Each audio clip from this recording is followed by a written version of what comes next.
Welcome to a special edition of the Backlot 605 podcast. I'm Casey, I'm joined Brian. again with Brian, who needs to get closer to the microphone so I'm people Brian. can hear. We are joined by the cast and crew of the film Everfallen. So if I could just go around the room, everybody introduce yourself and how you are a part of this movie. All right, my name is Mark Fustus, and I'm the executive producer for the project. I'm Mike White. I'm the writer, producer, director. Is that everything? I think so. Okay. Are you in the movie? Except No, I'm not in the movie. There are some things that shouldn't happen in cinema, and that's one of them. I'm Shelby Haggerty, and I'm playing Julie Page. And I'm Nathan Talbert, and I'm playing Remy Sinclair. So the first question I basically have, just for getting this out there to our audience, what is Everfallen about? Oh, okay. Well, maybe we should probably back up a little bit to The Ghost in Her, I suppose. Okay. I think that's a good place to start. So, first of all, I'm a film professor. I teach film and cinema at Wayne State College, one of the Nebraska State Colleges. And about a year ago, we started to talk about my tenure. And one of the expectations was that rather than me doing research and writing papers like most college professors do, they wanted me producing. And it had been a long time since I'd been producing. So we had got together, and I've been a writer for many years, and I had some short stories laying around. I was going through the short stories, and I found The Ghost in Her, and we had decided that we would do the shoot. And it was actually occurred in Sioux Falls. We shot at Crosstown Vinyl. We love the people at Crosstown Vinyl. Steve, they're terrific guy. Go buy used records at Crosstown Vinyl. Okay, just a plug for them. But so we went over and we did a day shoot, which didn't turn out to be a day. It turned out to be a 2-day shoot. That's a completely different podcast. A whole podcast all its own. Oh, believe me, yeah, I could talk about production all day about that. But anyway, so what happened? We did that, and it was really well received. The Ghost in Her. We had the premiere was we packed the house for the premiere. We ended up doing multiple shows for it. We ended up it's gone to festival, and it's been in festival after festival. We're at number 7 now, whatever it is. It's done really, really well. Everybody's came to us and said that they really loved it, and out of that, there was kind of a secondary story that really wasn't on the screen because it had been kind of cut from the short story about these two teenagers, these two kids that were punk rock kids that had kind of fallen in love with each other, and then had kind of an estranged relationship later. So what happened was I really love working with Shelby Haggerty, who I'd met. She's an actress from college. I had met her. And I knew I wanted to continue working with her. So I took that idea and wrote the script specifically for her. And I do this, and it's not just with her, but other actors. If I find an actor that I really, really like, and I like working with them, I will write a script for them. So this is the thing. If you're an actor, don't be a pain in the ass. Okay? Because if I like you and I like working with you, I could write a whole movie for you. But if you're a pain in the ass, I will never want to work with you ever again. But like Shelby is great to work with, and she's always ready, and she's a total pro, and that's it's something that I really love. So it was cool because I was able to write a script kind of based on how she speaks and some of these other things. And it is my punk rock Romeo and Juliet, very simply. I would say that Shelby's a little bit of a pain in the ass, though. Thanks. Just a little bit. Nothing too serious. What am I done to And we officially have that on record. Yes. We got to tour this Well, film. we so can't. We don't want to set the expectations too high that it's just she's like a perfect person. We gotta. No, we can have we those gotta set it low, and then people are like, expectations "Wow, either. she's Okay. amazing." She wants later. more work. Yeah. So, yeah, that's Come on, absolutely man. great. But no, you guys are so much fun. Oh my gosh. She's like, my pay scale just went down. Yeah, a little what are bit. you doing to me? And Nathan came into it. It was kind of a funny thing because, oh my gosh, we saw so many Remy's. Holy cow. I mean, I don't know how many we saw. I mean, we had an open casting. I think that's the best thing. I think we read 5 or 6 actually came in for an audition. Well, You there see- were, but there were ones we rejected way ahead of time. Yeah. Yeah. I mean, they were like, yeah, you don't look right. You don't have the right background. You can't do I it. still like the one that came in and made every line sound like a question. Yeah, he was the confused one. But I think it was, that was kind of the thing. I think it's so much easier than it used to be, like, to find talent, because now, they have all these acting circles. You can say, okay, I'm looking for this particular person. And that's how we found Nathan. I didn't know anything about him. He just showed up. I mean, he sent me some stuff. He said, send me some headshots. The headshots look good, had good background. He said, come on in and read. And then he made the drive from Minnesota to Sioux City and read. And we went round and round and talked about it and everything too. But yeah, he just ended up working really good. I think what really sold it for him is I have a really good face for podcasts. And so he knew we were going to be doing this later. We need him one more. That's what it often. was. That's great. Truthfully though, I mean, like with actors are tough, because especially like, I think if you're a writer, like with me, I write something and I have a real vision of who these people are in my head. I've kind of got the J.D. Salinger ideas that I like my characters way better than I like real people. So Yeah. that's true, yeah. And then what happens is someone comes in, and I think everybody who's a filmmaker goes through this. I'm a really big fan of Noah Baumbach. If anybody knows who Noah Baumbach is, he made The Squid and the Whale. He's like my favorite. But I saw something. I think it was New York Film Festival where he had this discussion about how it's very strange to have people come in and read those lines for the first time. The first time you have actors come in and read, because you have to change that perception of who they are in your head to who they are going to be on film, and it's a very weird transition to kind of go through that.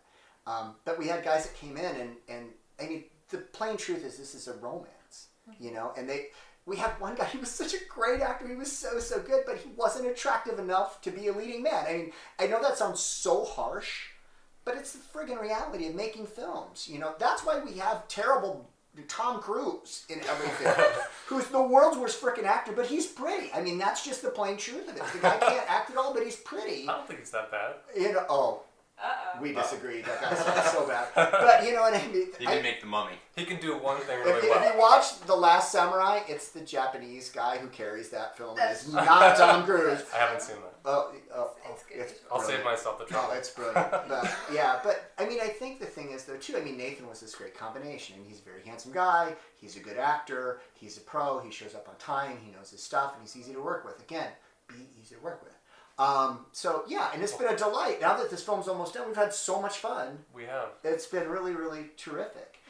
I would say Nathan was not a pain in the ass, but now I'm thinking that it is, Hey, say what you will. But at least based on what it sounds like he's talking about here is the next film he's working on. You're probably already on the call sheet. That's right. He's writing the script for me right now as we speak. The next film is 8 Days with Karen. I've been working on that for a while, and it's a different film, but we don't want to talk about that. We're here to push Ever Fallen. Yes. So yeah. Yes, we're going to push it real good. How did you develop? Oh, actually, we already kind of went over that, didn't we? About Yeah. how we got to that, huh? Yeah. So what are some of the films that have influenced your writing and directing style? What's your favorite question? Oh Jesus, this is so hard. I'm guessing this is a question he's getting frequently. I don't know. I mean, I love so many different things, and I go on these bizarre tangents. Like right now, I've been watching these Ozon films from France by Francois Ozon, like Young and Beautiful, terrific film. I've been watching Polakowski for the past week. This wonderful Polish director who's like so skilled, and it's interesting because it's all black and white and all this light and headroom and stuff too. I watch a lot of foreign stuff. I watch a lot of domestic things. I think I said earlier that Noah Baumbach is my absolute favorite. If you don't know who he is, he's had a long-term relationship with Greta Gerwig, and he did the first read for Lady Bird, and he's just brilliant. Right now he's got there's Kicking and Screaming, which is on Netflix, which is a phenomenal film, and then the Messerschmitts. I can never say it. It's something close. Yeah, Chronicles, which is this wonderful show. And the writing is so fast and so quippy, and it's so human. I mean, I think the standpoint as a writer, at least for me, and I think it's weird though too, and I know everybody thinks of me as a filmmaker, cinema professor and all that, but I'm a writer. I mean, I think of myself as a writer first. And I think to have that quippy dialogue, that back and forth, that, where have you been? I was at Joe's house. Why were you there? And that fast back and forth, that quippiness, and it's so human and it's so real and so fast. I mean, I think every time I sit down to write, I really kind of aspire to kind of be like that. So, and there's so few people who write like that. Like Lee, the guy who made The Giant Mechanical Man. Freaking love that movie. And it's just so smart and so clever. I don't know. There's some stuff. My friend Tamara Jenkins, she's such a great filmmaker. She made The Slums of Beverly Hills and Private Life, and she's such a good filmmaker. I talked to her not long ago, and man, she's just one of those that she's just so skilled. So I don't know. So you don't see yourself as like a Renaissance man? Because that's how I see you. Like you got karate black belt, you got writing, directing. He's does good with camera work, teaching. It's like Got it all going. multi-dimensional. No, I mean, I guess I really You know what word I'm seeing right now, just in general though, is humble. Like Oh. Yeah. you see these things, and all There he we sees go. is the one level. So I guess we're gonna have to He's talk not about humble. him behind his back then. It's just, He's being humble for us, is what you're He's saying. gonna walk out. It's not the time for that, Mike. See this. Okay, I'm gonna be really straight with you. I hate junkets. I hate like the post. You know, I mean the have to. I know today actually I pulled up and I was because this is the very first publicity for this film. I sat there and I went, so now there's publicity. You know, so. Here we go. But it's a necessary thing. I mean, we got to sell this film. Mhm. I mean, we got to sell it and stuff too. We don't have Tamara's deal where they bring in Tamara in for a meeting at Netflix and they say, okay, how much money do you want? You know, we have to push this film if it gets sold. I mean, that's just the reality of things too. I mean, and we made a really hard decision early. I mean, we had somebody who wanted to invest in the film, somebody who had invested in some big films, said, yeah, let's have a meeting. But you have to make this really hard decision. I mean, do we take this money and then let this person go ahead and say, hey, you need a sexy pool boy in your film to sell it and ruin my film? Or do we run it on a budget and make the film exactly the way we want to make it? I mean, and Budget's a loose term, by the way. Oh, always. This budget has been basically goodwill and what change we can find in the couch. it's true though, but you know what? This film right now looks exactly the way I would freaking make it. And if you gave me a $6 million budget to make this film, it wouldn't look any different than it looks right now. It would look exactly the way it looks right now. And then And the 19 producers you would have would be appreciating every little bit because they realize that all that money that they were allotted Yeah. is still in their pocket. and you got that line, yeah, because line producers will choke you to death. I mean, your line producer is going to sit there and nickel and dime every single thing. Mhm. You know, I want this leather jacket. Well, can we use a plastic jacket? I mean, they're going to nickel and dime every friggin' thing because they want to keep that budget low. I mean, everybody dreams of, independent filmmakers, they all dream of Napoleon Dynamite. The big success story. We made this film with pocket change and it made millions of dollars. Fox Searchlight loved that film because, we can pick it up for change and look at the giant margin this thing made. I mean, it's like right now you giving me 35 cents and me giving you $10,000 for the 35. You know what I mean? I think like Blair Witch Project was even more so. So Oh, yeah. maybe even less and got back even more. Yeah. That was like what like a $20,000 or $30,000 budget and made like $36 million the first weekend. Yeah, it's some craziness. Well, I was part of that statistic in 1999. But you know what? That was. It was the marketing genius of it, though. They bought documentary time on like the History Channel. Well, up until the red carpet, everybody assumed the found footage was real Right. Yeah. because of the way they marketed it, and it wasn't until these kids that were dead showed up to the red carpet, which was absolute genius. It was brilliant, and that is yeah. And I've had to explain this to college kids in film classes forever that they just don't understand the brilliance of it. It's just a bad movie. It's like, no, this is brilliant execution. You just don't understand it. And that I mean that's the whole thing. But I think just overall film literacy is terrible. But that's another podcast in itself. I think for the sake of like the students you're talking about, I think it's also a matter of we're so far we're 20 years into the found footage rabbit hole that are movies nowadays that they understand how they work. Yeah. Whereas we didn't have the internet back in '99 when that came out, and so it was literally all perception and whatnot. And I think that's where they're like, it's a bad movie. I'm like, no, if you take the movie for what it was at the time, that would change their perspective immediately. Well, and if they could see the very cool little 30-minute Blair Witch documentary thing that came from the History Channel, it is really smart. Oh, absolutely. Since we're on the topic of budget, can we talk a little bit about that, to what it's like working with such a small budget? Do you find it a little easier, a little more freedom having that type of creativity I'll with let Mark chime in on this in a second. But here is my thought about it. I don't, when I write, the types of things I write don't require a big budget. My things are very emotionally character-driven things. Shelby and I started writing together recently because she's been, always an actress, but now she's interested in the production side. And I think we even actually kind of play this game where, okay, this is the scene, I'm this character, you're that character, and we actually write out loud. Yeah, we just go back and forth with the music Oh, wow. playing behind us to kind of set the tone. Yeah, did that in the car. All That the sounds time. like fun. It's cool. we Me do. and him do that once in a while. Yeah, we do, and then I do that, but like I'll actually even strangely enough do scenes like this is going to sound like the strangest thing, but if you put on a piece of music right now, I could stand here and write a scene like in front of you. Like, we'll play the music. Well, the whole thing about the concert scene, I wrote that in a classroom. I mean, I stood there and played that piece of music, and then I stood there and it's like, do you ever feel like you could burn the whole world down? Yeah, I feel like that every day. How do you get through it? That whole thing was actually written in front of a classroom. I just stood there, closed my eyes, and just wrote it orally. Yeah, that's pretty unique, I think. It's a really weird... But you know what? I mean, I think that's the... Now, I'll get back to your question, but I think from the standpoint of process, if you're going to be a screenwriter, you have to understand what your own process is. And I think that's the big problem with writers in general is they don't know how to, have their process. Can I swear? Absolutely. Okay. Because I have people at times, I want to be a screenwriter, but I have such writer's block. What a bunch of bullshit. That is, if anybody says, I've got writer's block, then you're not a real freaking writer. I mean, if you said, okay, give me my laptop and say, okay, I want you to write a scene. I can sit down right here, right now, and write you a scene. I wrote Everfallen in, what did I write it in, like 6 weeks or some absurd thing, because I knew the storyline and I sat down and I wrote it. I mean, it's that whole thing. I don't accept that as an excuse. It's just No laziness. excuses. Yeah, and I do that all the time. We have these things. Don't mess with what? The process, right?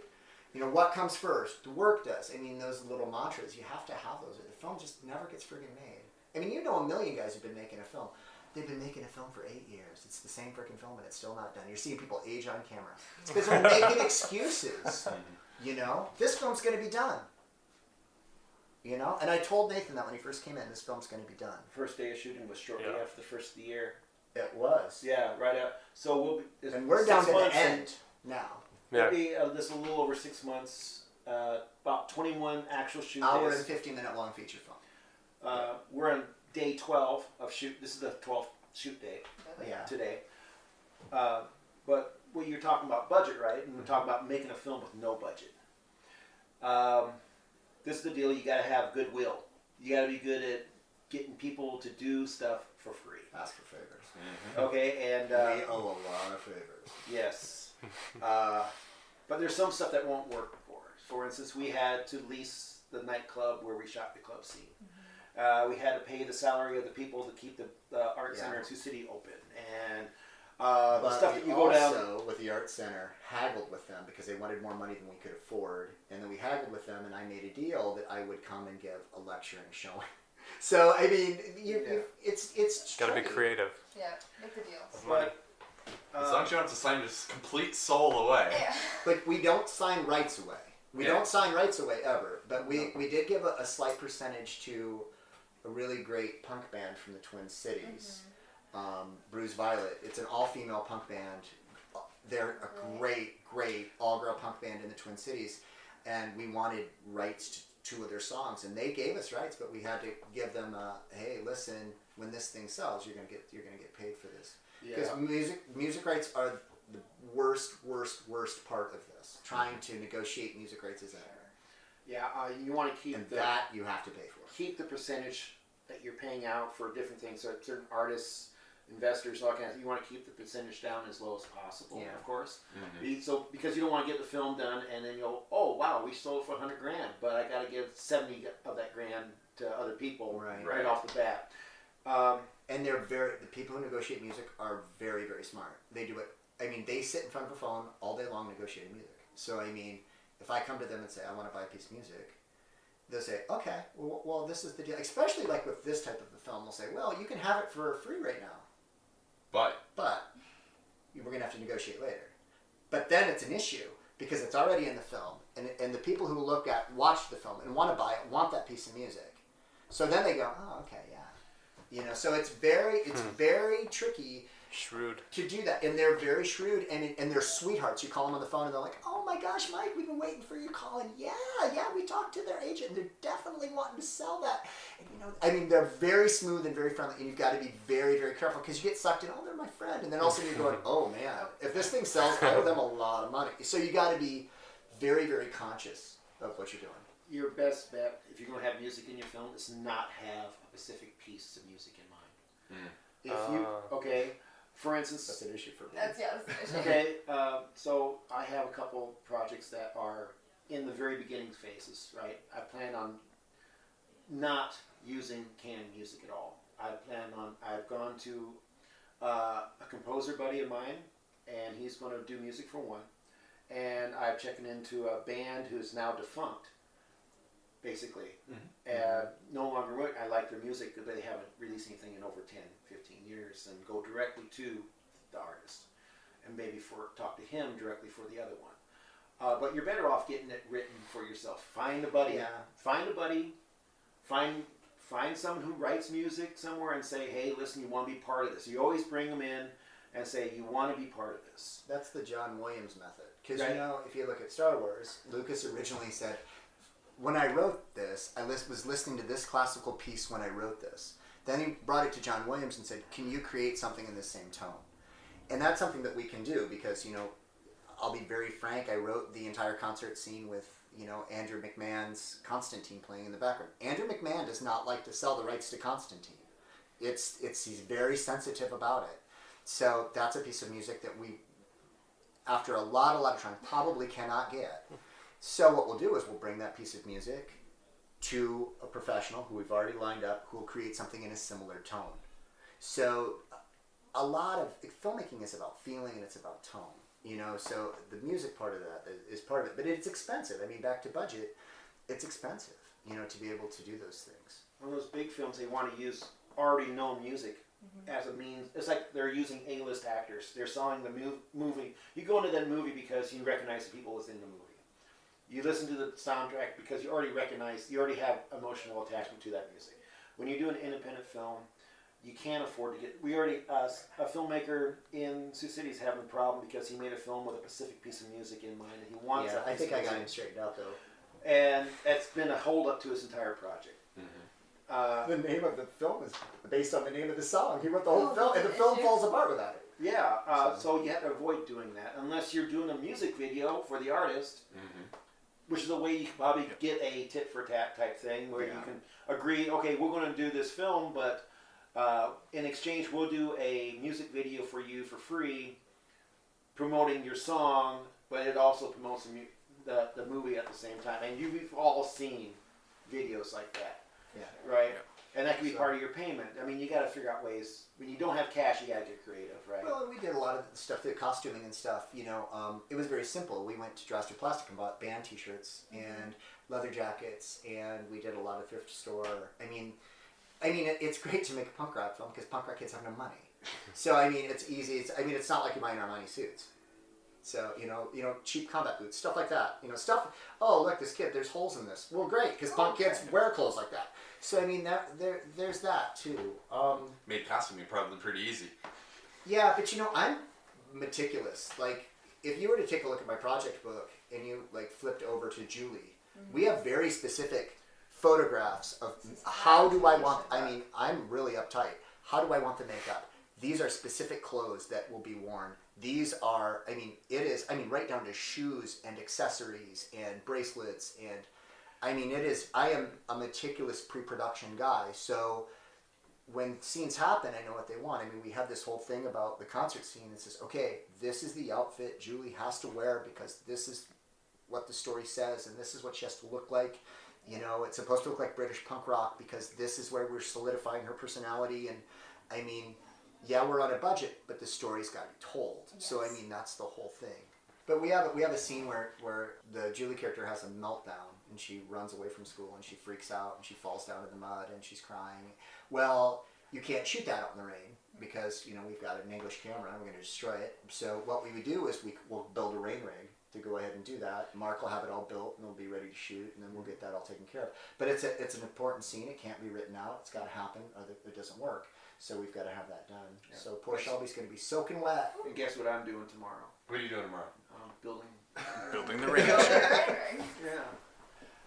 Yeah. So kind of piggybacking off that question, then what are some films that you looked at to help emulate your production after? Do you look at any specific film or just kind of it sounds like it went off the cuff? Sounds like it's just him. You know, I'll tell you, this was a really weird question. You know, when we had the premiere for The Ghost in Her, one of my students says, well, how has your filmmaking changed? I think I watch better stuff. I mean, you know, think for anybody who's a filmmaker, that's the big issue. They want to watch Transformers. Transformers is fun because it's like McDonald's. It's bad for you going down, but it tastes really good. But I'm totally using that going forward. Period. yeah, but you know what I mean. Transformers is McDonald's. Yeah, but you know what I mean. Yeah, and it's fun. I mean, and God bless the people at Marvel because they employ so many people. But when Infinity War came out, Infinity War is really entertaining. It's 2 hours of great action sequences with 10 minutes worth of story. Yeah. And that's fine. And that's wonderful and it's entertaining and people make millions of dollars. But I think if we sit down and we talk about you watch Lady Bird. I watched Lady Bird and how that's all framed. And we have the thrift store shopping scene, and I totally ripped off the framing of that scene. I mean, we sat down in Strawberry and said, I friggin' loved this scene. I want to do it just like this. And I came in and I kind of replicated that, And there's some people, I think anybody who's my age, who's kind of an old hipster, watches, Wes Anderson films, and we look at the mise-en-scène framing of how all that is done. We look at those high camera angles and things. I shoot everything in Cinema Prime, so if you don't know what that means there's a lot of depth of field in the background, that everything is very, very soft in the background. I hate zoom lenses, so I shoot everything. I like to shoot on a Zeiss lenses, Carl Zeiss lenses from Germany, because they shoot so soft and pretty. But I mean, I think, and I colorize everything a lot, I think if you watch, I'm a big fan of, Independent Spirit and the Independent Spirit Awards. I mean, I don't even care about the Academy Awards. I mean, the Academy Awards, the real show is the night before. Yeah. When the Independent Spirit Awards, that's when I sit down and concentrate on the TV, because that's, to me, when the real filming. I sounded like a total snob there, and I'm so sorry. and that's probably the weird thing, and I think it's probably frustrating, is that I really don't have the desire to be like an industry filmmaker. I mean, I would have done that 20 years ago. I mean, right now I want to be a professor. I want to teach. The people who are with me all want to work in the industry. They're all like, oh, look, I get to work with White on this, and I'm going to launch in the industry from this, which is great, because that's what I want to do, give people opportunity. But for me, it's I would much rather make the film that I want to film. I want to make, stand in an empty theater and say, this is exactly the film I wanted to make and exactly what I wanted to say. Yeah, he has his dream job already. The rest of us want to actually be able to quit our day jobs and do this full time. I'm right there with you. Okay, you understand what I'm saying, right? I'm happy being a writer, though. I mean, if I could just write all day, I'd be totally happy. I want to collect a stack of scripts on my desk so I can pick and choose what my next project is. Well, they won't be mine because I'm producing my own. It's Because there's only one person who It's produces okay, Mark. my You can have one of scripts, mine. not You can have one of mine. I'll make one for you. Yeah. Awesome. You've already got me on board here. Yes, I do.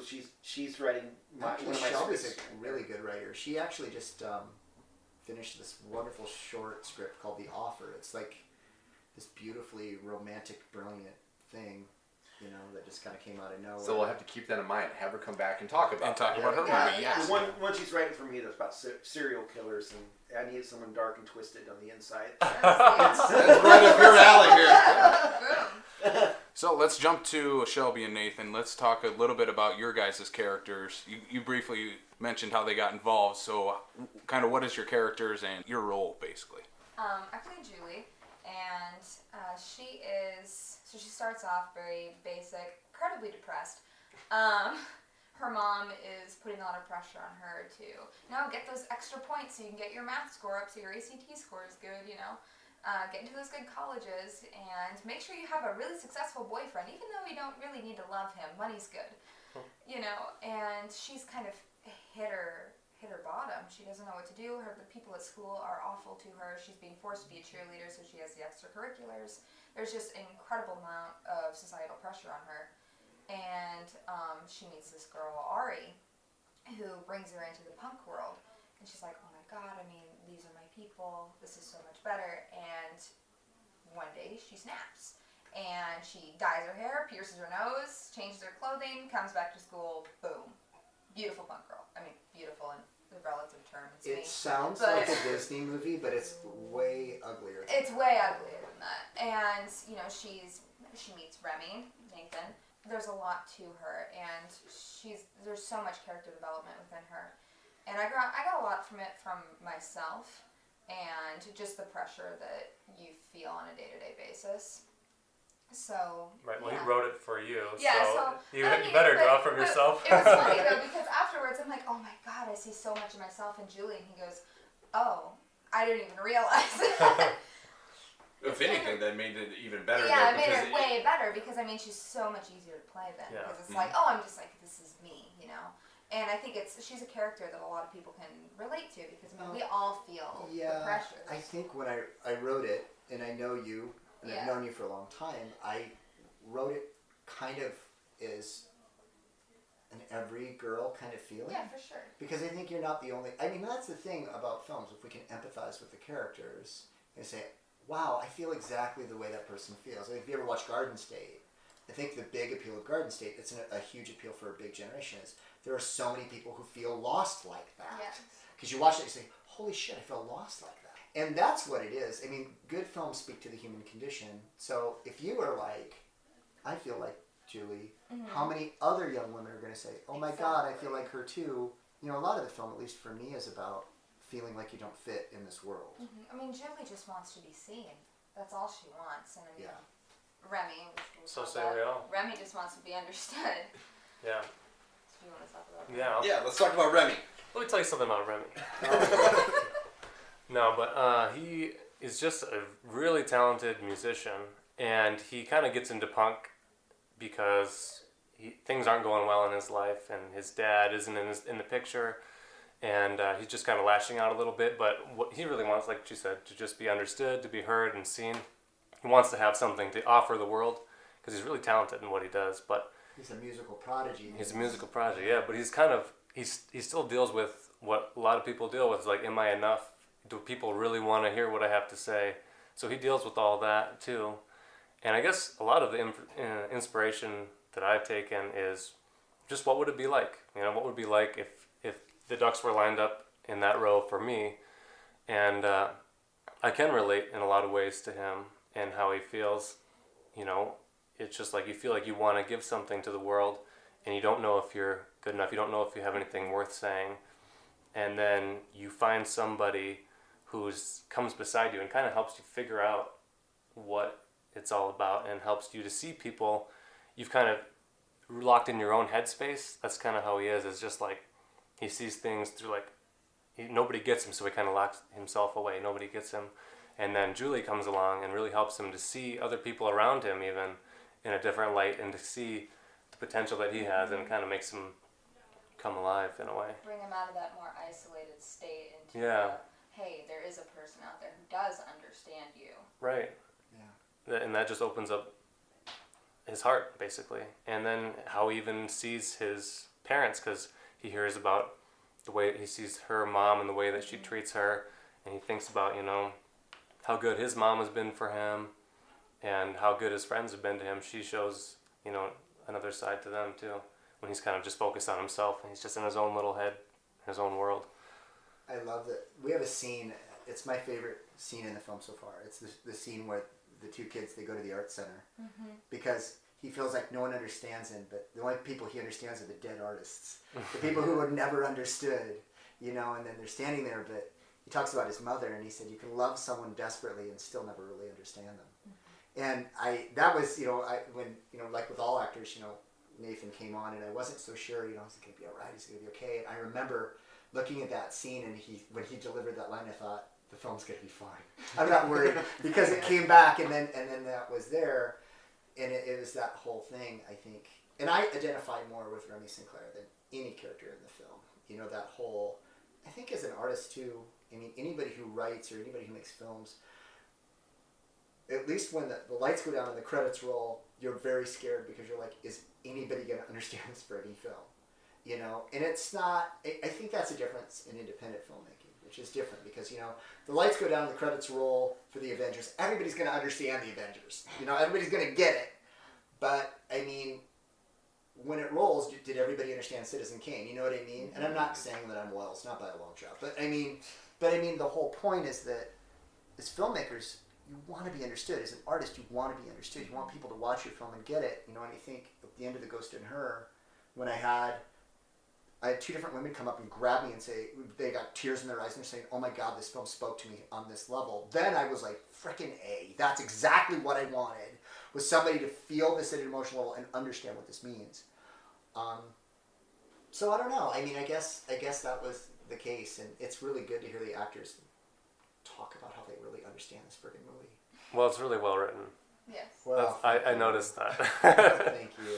Well, I hope that's what attracted you to the project. Yeah, well, I've worked on several different projects that just like nobody ever got to see them. Like I got cast in things. We worked on it for a little bit, local stuff, and then you never hear anything about it. Like they film it and then you never see it. Nobody sees it, and you just kind of wonder what happened. Or else you get halfway through and then they just cancel it. Mm-hmm. And so when I heard Mike talking about how he gets things done, that's what really attracted me. I was like, okay, so I could actually do something. And actually see it. Right, and actually get to see it and See it, hopefully yeah. improve It's along so the way. frustrating when you you get cast or you get on a project and then it just falls apart. Right. Look at all Or that work. I'm thinking even you get to the point where everything gets made and then it just sits on a shelf. Yeah. Like you Yeah. never get to see the fruit of your Digital labors. limbo. Yeah, You find a card That- somewhere and you that go, oh, was- this is the movie I almost made. that was a lot of the case back Mm-hmm. before the internet, because the films would get made and then there'd be no way to distribute them. Yeah. If a distributor didn't pick it up, then maybe the local theater might Yeah, throw it on a it's Monday or different something like now. that. Yeah. I So know. there's no excuse for it not getting out because you can just go on YouTube and get yourself a channel Yep. and post it. Some of the best stuff, like there was a series called We Need Girlfriends by a producer in New York. I think he went to NYU.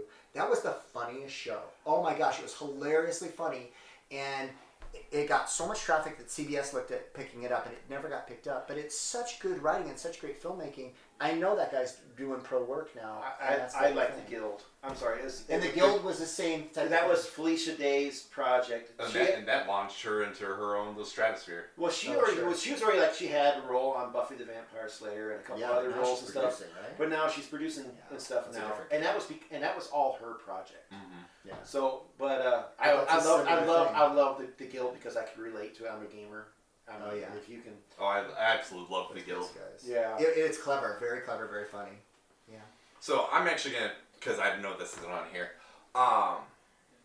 Being that this is punk rock and everything, one of the things I'm hearing frequently is the sake of music and whatnot. Like you have the piece of music, whatever, so that's what's driving you to write the piece, everything like that. Are you giving these to like specific punk rock music, or is there any sort of music that is what's the driving force? We got a playlist.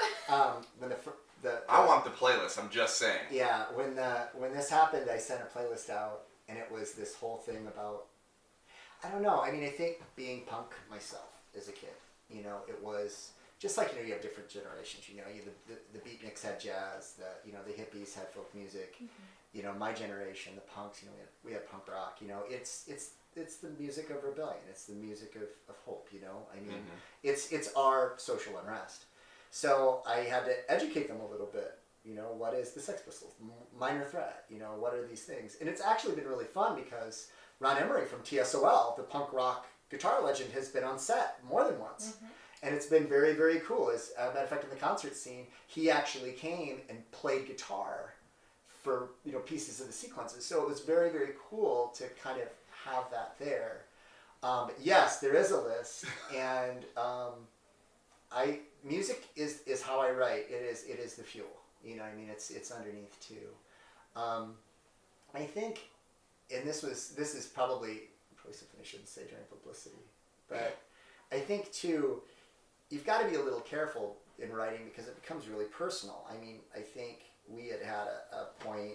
Ron Howard always says there's a point where films actually break your heart, and there's a lot of truth to that. I mean, the concert scene had come back, and Nathan had nailed it. It was a good day, and the concert scene had come back. Not the concert scene. I'm sorry. The museum scene had come back, and then I was in. I got it all cut, and I sat and I watched it, and I thought, oh my God, what have I done? I mean, this is me. I mean, this is like my soul bared on the screen here. And then I was like, I need to go back and rewrite some of this because I don't think I want the world to see this much. And Joe Peschel, the literary critic, who's a really good friend of mine, he said, don't you dare go back and rewrite any of this because this is the best work you've done. Don't go back and change any of it. It's honest, it's real, don't change it. Shelby came into my office, sat down and talked, and I said, I'm going to rewrite some stuff. And she was adamant too. She's like, don't. I yelled at you. I know, she never yells at me. And she was adamant about, don't change it. And I think there's times there's things that you don't really realize. What was the scene we edited? I cut the other day with Nathan in it, and I said I didn't think that scene was so That was emotionally the scene driven. before the museum. Oh right, it was outside of the museum. Mm-hmm. It was this scene that I didn't think it was very emotionally driven, and then I look back at that, and you haven't seen it, but it's all cut, and it's like this really emotionally driven scene. And later I said to Mark, I said, "My God, that seems like an emotionally driven scene." And I don't know if it's the actor in this case. I don't know if it's Nathan or if it's the writing. I don't Combo. know or what it was. But it came back, and I was like, and then there's times like that. It's a little frightening if you're going to be honest. I tell writers, I mentor a lot of writers, and I say, the best thing you can be is honest. If you're going to be completely honest, you're going to do good work. And if you're afraid of being embarrassed, you've already lost. Yeah. You've got to be able to put yourself out there. I don't know. Maybe that's terrible advice, but it seems to work. Well, another good thing about when you don't get to see your stuff, you get to actually make mistakes, and it doesn't haunt you forever. So that's probably one thing I can just thank my lucky stars for, is that some of my early work isn't on the internet. Yeah. Not yet. Not yet. All of a sudden it'll be published, and it'll be like, If you oh ever god. hit it, if you ever hit it big, that stuff has a tendency just to Just- show up. Oh, When I okay. edit too, I don't edit for your best work. I edit for my content. So that's the whole thing. It's like you might come and say, "Man, I freaking nailed this cut." I might Can't not use it. There was that a one. motorcycle going on. Yeah. Oh God. So, I but know. yeah, but I really nailed that cut, and maybe it's what you wanted, but it isn't what I wanted. So we go through. And So all you gotta do is just be perfect every time. Yeah. That's it. Yeah. That's all you have to That's do. all you have to do. It's Yeah. gonna be perfect, 100%, 110%. Yeah. So I don't know. All right, we got a few more questions. You're on the last few days of shooting, right? Yeah, we're down to. Well, we've got a really tight schedule for a couple of weeks, and then I think we've got 4 more days, and then we're done. So what's the next step after you're done shooting? Well, I tend to do post-production as I go because I tend to cut as I go. We've got some very heavy sound engineering that might have to be farmed out to Des Moines. And it's just the nature of things. Some of the sound engineering is hard. It's great to find good sound engineers. So if you're a great sound engineer, please contact me because we'd love your help. Number. Yeah. It's a cry for help. Contact these Yeah. guys and they'll get you in touch with us. But sound engineering is the other thing. We've got a great colorist, a couple of great colorists that are working on this. Color is the next thing. In post production you have cutting, putting all the stuff together, audio design, which has to be done, and color. Which is basically it. There's a lot of in the sound. I think in the concert scene, one of the things is that it was really funny because we had to have all the extras dancing to music that wasn't on. So what we're doing is we have somebody up on the stage, opening and closing their hand like that's the beat, while everybody is bouncing to music that's not there because they're having this very romantic scene that we're shooting in silence, and then that music is put in later. And then, even the band, Bruce Violet, although we love them, they couldn't come down to shoot this, so we actually had a stand-in band. Fortunately, the guitar players and bass players and stuff were real musicians who actually emulated that, so it doesn't look fake. So we were able to do that, but that sound is all put in. The sound of amps plugging in is artificial. The crowd noise is artificial.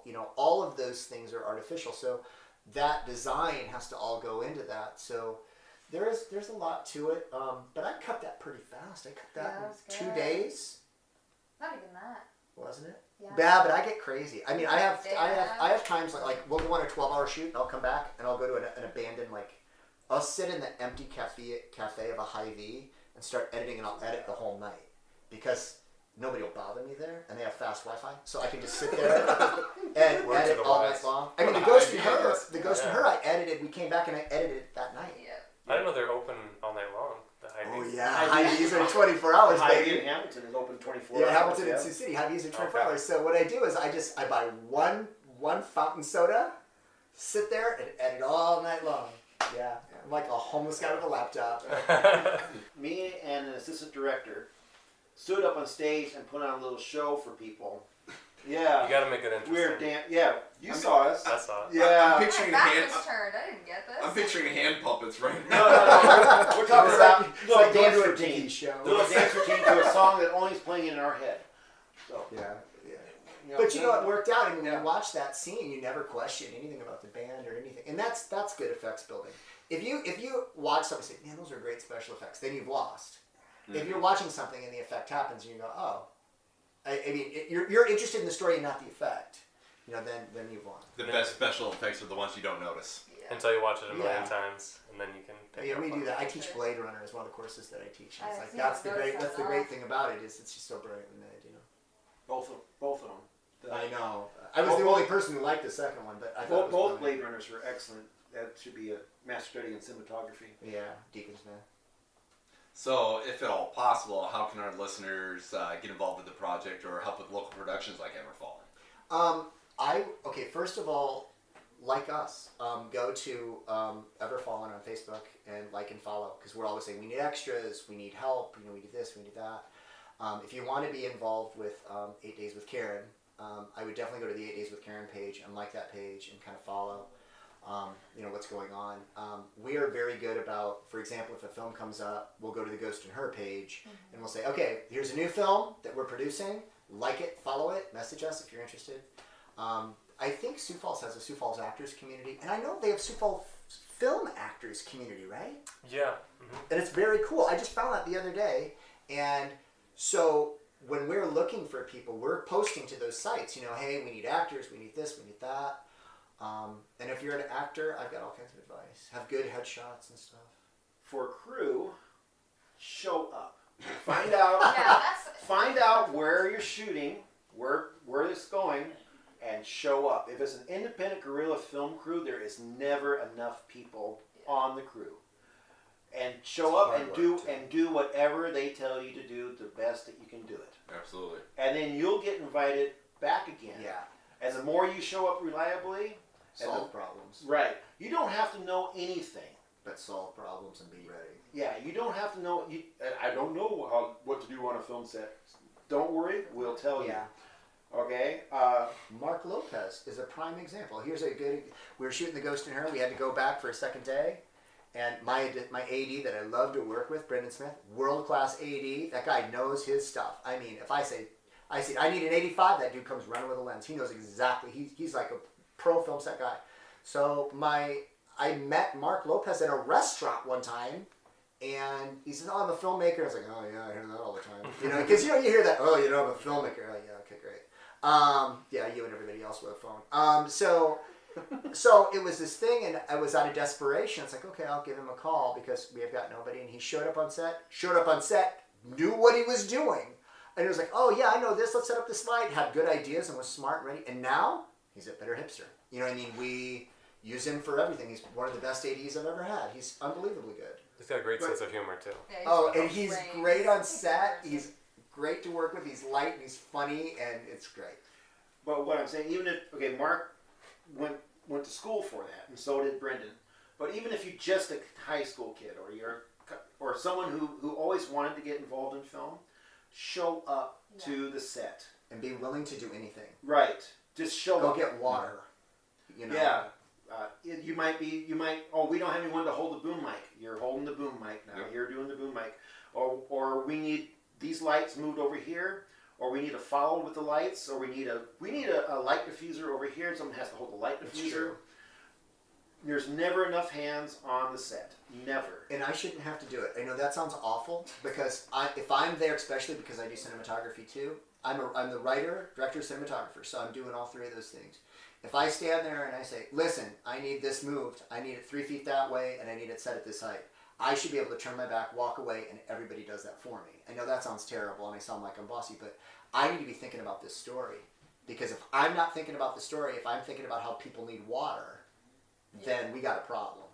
Because, I can't be distracted like that. No, he doesn't think about people needing water. I'm the one who gives people the water. True. And you look around at the room, he's focused like he should be on setting up the next shot, and I'm looking around the room and saying, we're going to lose these extras if we don't feed them right now. Right. So next thing you know, I'm running down to Burger King, grabbing 40 cheeseburgers. And you might be that guy. You might be the 40 cheeseburger retriever. I mean, that just might be. And That sounds like a great job to have. But that's actually what they call him. The third guy on the film crew The guy. is the guy. Mm-hmm. Okay, and the first guy is the camera guy. The second guy is the boom mic guy, and the third guy is the guy. Yeah. And the guy does everything that needs to be done. When you get to a larger crew, then the guy goes away.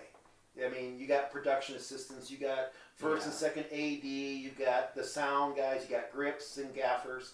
Grips do lights, gaffers are camera support. Okay, nobody knows what the fuck they do. They just see them on the They see just them see on them the on credits. Right. So Well, and- gaffers support the camera. So if And they get shouted at all day. yeah, Gaffers and get shouted at all day. grips do the lighting. So okay, just so you know, but on a small guerrilla film crew, those lines are not. Yeah, that's pretty blurry. Yeah, pretty blurred. But we work fast. I mean, we always talk about shooting efficiency, and usually, in most guerrilla type settings, at least, small, very very small crews like this, you try to shoot a page an hour if you can. So, for example, tonight we're going to go ahead and we're going to shoot at Crosstown, and then we're gonna head over there. We're shooting 2.5 pages of dialogue tonight. 2.5 pages. We can probably shoot that in 2 hours, maybe even a little bit less. One, we're at the end and everybody knows what to do. But I mean, that kind of a thing. But we typically shoot less than that, and it has nothing to do with me. It has to do with the efficiency of the crew. So that's the whole thing. Is what is the efficiency level of this crew, and can they do it and get the work done? But I think it's also a thing you gotta remember, because I mean, when you have people coming on and they step onto a set for the first time, they're thinking, filmmaking is so glamorous, making movies. They don't recognize that it's actual work. Oh, it is, and we get that. And you're never too good to do something. Right. I mean, Gotta be able to get dirty. Yeah, I mean, the plain truth of it is, I mean, and I never have an issue. I'll set up lights. I'll do whatever I've got to do. You can't have. There's no room for divas. No. You know what I mean? Especially actors too. Actors. If you come on and your attitude is, well, adore me. You're not friggin' Meryl Streep. You're making a guerrilla film. Exactly. You're trying to make it. And it's like, oh, this film is beneath me. No, it's not beneath you because you're on my set. No film is Yeah, so you're trying to make it. So I mean, that's the whole thing. All right, I got one last question. This week on our main podcast, we're going to talk about musicians that need a biopic. So, since this movie is so much about music, what would be some of your guys' picks? I'm not going first. I know I threw you on the spot, but Weird Al. I like her already. The architect turned accordion player. What do you mean by biopic? Are we talking about So- a picture? So like A picture about their It's like bio. Bohemian Bohemian Rhapsody. Rhapsody and Rocket Man, Oh. and because the reason why we're doing this particular one here is we try to be topical to the sense of what we're talking about. It lines up, like for instance, the week before last we were talking about pets in movies because John Wick is all about ready to kill this dog. So this week we're talking biopics and musicians and stuff like that because Rocket Man is coming out. So especially this is punk driven, and I think there's definitely a lot of room in there for a biopic. They've made them all. Definitely. Yeah. They made them all. They made the one about. I mean, I think. Well, documentaries, but They Yeah, haven't they made. made No, they documentaries. made that movie with Courtney Love in it. How They about made the one they about- haven't done one with Bowie yet, have they? That- That one is That's good. is in legal hell. Yeah. So they have, and Prince the same way. Well, all I know, the one I do Prince know is with legal. Bowie that is being worked on right now is the family themselves don't support the film. So it's supposed to be a period piece. The music that is in it is all nothing that's David Bowie. Because the family won't give the rights. And according to the producers, it was never intended to be, because it's based like around the Ziggy Stardust days. But there is zero David Bowie music in a David Bowie movie. Yeah, that's not gonna work. Yeah, that's not going to work at all. As soon as I heard that, I was like, I'm not interested, and you are going to bomb. Yeah. I don't know. I mean, I'm fans of so many of them. I watched that really great movie about the Clash recently. It's an English movie, and I can't remember the name of it, but it's such a good movie. I mean, now I'm doing this thing. I'm just going to start listing the movies because they made that really. They made the movie about the Sex Pistols. That had Courtney Love in it, and they had the great movie about the Clash, and maybe one about the Jam. I think would be really cool. They made their really great movie about Joy Division. I don't know. I think all the punk movies have been made. Okay, maybe not even a punk movie. Okay. Okay. There's one that is not a well-known band, but I know the lead guitar player from it personally, and he keeps on telling me these stories that they used to do on the road. That would be an interesting, like the time that they're hanging out with a hotel manager, right, at a little Kinda motel. like Almost Famous. Yeah, it'd be almost like that. And he was like partying with the guys, and well, he come around the corner, and the band had put the couch from the lobby down in the bottom of the pool, and they're all sitting on the bottom of the pool like they're watching TV and stuff. Or the time that one of the guys they dropped a rope around a local sheriff and hung him up in the air. Not by the neck, but by I was like, we need to be a little bit more specific. It's got dark really fast. Or the time that they were on top of the old KD station in Sioux City, and they were taking like golf balls from the putt-putt golf course that was in the KD station and whacking them with tennis rackets across and going into the parking lot of the bar next door. I mean, as far as famous people go, though. But they're not famous, but there's all these hilarious. It'd make a great story. It'd make a great story. I don't know. You I mean, probably appreciate a good furs. I've got. Oh, I know. I love the psychedelic furs. That's another podcast. But the I have friends in the psychedelic furs. They're great friends of mine. But anyway, Andrew McMahon, the guy who's from Jack's Mannequin and Something Corporate, had this really cool romance that I think would be an awesome part of the film. And he also had cancer and had to have a bone marrow transplant. And they made this great documentary about it. I think it's something about Jack's something. I can't remember. I'm sorry. For a film professor, I'm terrible with this. But he, it's such a great story that no one. And he's famous, but not so famous. People are like, oh yeah, we're gonna run out and see that.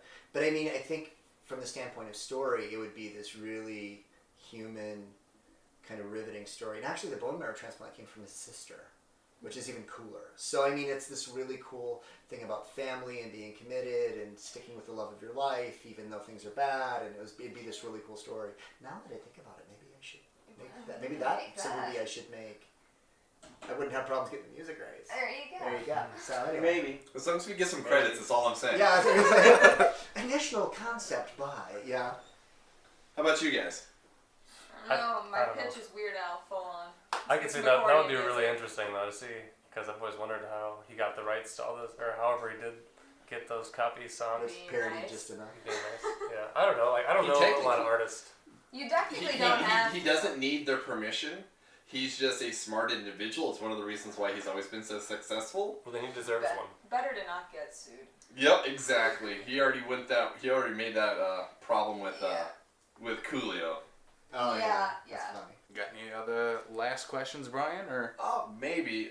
maybe. Well, so I was trying to write some notes down here as we were going through. Earlier, you made the reference in regards to like writing specifically for Shelby here, and continually working together and whatnot. Do you see any writer, director, or just director, actor, continuing, working with each other in the industry that would be somebody that you look as somebody to model against? Like for instance, I look at and like say you've got your Tim Burton, Johnny Depp, you've got Leo to Martin Scorsese. Like you got those ones where like as soon as you hear that they're making a movie, you want to know, well, if the one person's going to be cast in it, because more than likely it's going to happen. No, Mike admire Johnny Depp. I don't know. I don't know. We always joke about Greta Gerwig and Noah Baumbach. We joke about that Yeah, because we're both big fans of both of those people. for sure. And Shelby actually is now kind of on the writing side, which is new too. And I haven't really written with people. I'm kind of testing it out to kind of see, can I write with someone I else? think you can. It'll be Well, nice. so far you've been civil in the room, so far everything Yeah. seems to be going well. Yeah, But we have our problems too, because I mean, she likes to mess with the process. And what don't we That's mess what I'm with? saying. The process. Because I have a thing where I was like, I'm going to go and I'm going to cut it, and nobody gets to see it. And then the first thing we get done, she comes walking into my office and said, hey, can I see the dailies? Can I? And I have to explain, this is not the process. This is not how this works. But then you let her do it anyway. It's my process. Can anyone say no to her? I swear. I mean, she's like, No. if you tell her no, she's like, come on. You know what I mean? But She's see, like, wait, if you're the writer, director, cinematographer, and you're bringing her on as a writer as well, so she is now part of the process. Then- right. You let me in, So now you there can't is a new amended process, which Where- I'm a little anxious about. You got to be the actor then. That's what's gonna happen. Well, I realize In that. the new The film, old he's switcheroo. looking at That's it. Yeah. the thing. In 8 Days with Karen, there is an aging filmmaker middle-aged filmmaker who Ooh. plays older Nick. Mm-hmm. And the character who plays younger Nick is a ginger. I'm a ginger, by the way. You know, don't be jealous of the genetic superiority. There's younger Nick who is you know, in his early 20s, ginger guy. So we were like, well, how do we find a middle-aged ginger guy to play this part? And Shelby's like, you do it. You It's do it. like, well, I haven't acted in many, many years, so I don't direct know. You should be like So Stan you're Lee gonna direct in me? each Oh of your my movies. God, You should what just is make a this? little appearance in each of your movies, like Yeah. Stan Lee or M. Night, I don't know how I feel about that. MG You just gotta White. get that small little bit roll for You know just what? yourself, walk in, walk I off. have learned something about today, though. Is this is like the most relaxed I think I've ever been in like. No one has to see Be you. like I Peter know this Jackson, is right? great because it's like it's not usually they call me down and there's all these people staring at me and they're saying, you know, I found this really profound and I want to know where this. And then I'm like, shit, I'm down in front of all of these people and I don't want to talk about it. You know what I mean? Well, it's these podcast guys. They're just so chill. Look at that. Yeah. They're just I like know, and they're making it easy. make and us it's like. ride the wave Thanks. just a little bit. I think we'll wrap it up. Where can people find you again online? Follow the Primarily Facebook right now. We're going to launch a page when the film wraps. We haven't launched one yet because I just don't want to get, I need to focus on the story. So on Facebook, the best places are to go, Ever Fallen Film on Facebook. Also, The Ghost in Her film on Facebook. And if you're interested in the future project, 8 Days with Karen on Facebook. All right. Thank you guys so much for being here. This Thank was you awesome. so much. Yeah. Best podcast I've ever been on. First one? Yeah. Yeah. That's irrelevant though.